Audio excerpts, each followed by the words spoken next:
All right, folks, the night is the night. Semifinals start tonight. The winner goes to the national championship. You got the old Mississippi Rebels, and you got the the Miami Hurricanes. Ole Miss has never won a championship. Miami hadn't won one in a quarter of a century, just about a quarter of a century since 2001. So let's talk about this game tonight. Okay, so Miami's got this amazing defense, an amazing offensive line you saw against Ohio State. I mean, Ohio State was like running against a wall in the first half. Ohio State we were able to run the ball some in the second half and make some adjustments. But as a whole, Miami, they made Julian Sand turn the ball over twice. Ohio State had troubles against that defense. The names that you hear over and over again is going to be Bain and Mesidor. Those two names over and over for Miami's defense. And let's give props to Carson Beck, who I've been very critical of. He had an elite 138 yards and 23 yards rushing. And I do mean an elite 138 rushing and 23 because he didn't turn the ball over, and he made every play when it needed to be made. He managed that game perfect.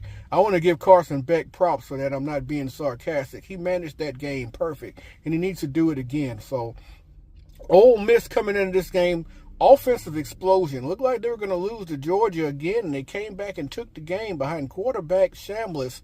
Man, this quarterback, man, he is really something. National championship at Division II, I believe, Ferris State last year. This year, 362 yards and 2 touchdowns last week against Georgia. That's special stuff, and he had 2 receivers, Stripling and, what was the other guy's name? Wallace. Wallace. Those two guys, one had 156. I think Wallace had 156 and Stripling had 122. Those guys went off. And the big running back, the star back, Lacey, he was held to 98 yards. So actually, Georgia did a good job on him on 22 carries, 98 yards. But Shambliss beat him through the air. Can he do that against this Miami defense? That's the question, because this Miami defense has been so good and the offensive line has been so elite, allowing lanes for Mark Fletcher to run the ball, and not just that, also protecting Carson Beck, and Beck protected the ball last week, making the right plays in the right situation. I'm going to come up with a prediction here. This is a tough one. A lot of people like Ole Miss here because they're the Cinderella story because of Lane Kiffin.